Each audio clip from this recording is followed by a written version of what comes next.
झूलेलाल मीरपुर बुरड़ो में रोलू कुत्तनि जो आज़ार वधी वियो। हिकु नींगर खे कुत्ते ॾाढे ज़ख़्मी करे विधो। इलाज लाइ ज़ख़्मी खे तालके अस्पताल तुलांदो वियो, जिते डॉक्टरनि जी गैर मौजूदगी में टेक्नीशियन ॿार जी पट्टी करे इंजेक्शन जे बग़ैर रवानो करे छॾियो। वारसनि जो एहतजाज। ख़बर मूजिबि ठुल्लग मीरपुर बुरड़ो थाणे जी हद मीरपुर शहर में आवारा कुत्तनि 10 सालनि जे ॿार रमेश कुमार पुट चंद्र कुमार खे ॾाढे ज़ख़्मी करे विधो, जिन खे इलाज लाइ तालके अस्पताल तुलांदो वियो, जिते डॉक्टरनि जी गैर मौजूदगी में डिस्पेंसर नींगर रमेश कुमार जी मरहम पट्टी करे बग़ैर इंजेक्शन हणण जे घर रवानो कयो।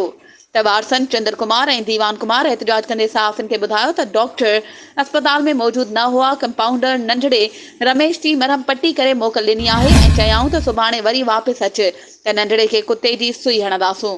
हुन नाला अख़्तियारनि खां मुतालबो कयो आहे त असांजे नंढड़े रमेश कुमार खे कुत्ते जी इंजेक्शन कराई वञे ऐं ड्यूटी में ग़लत कंदड़नि ऐं वीज़ा ते वियल डॉक्टरनि जो नोटिस वठी घर भीड़ो करे इंसानी ज़िंदगियूं बचायूं वञनि।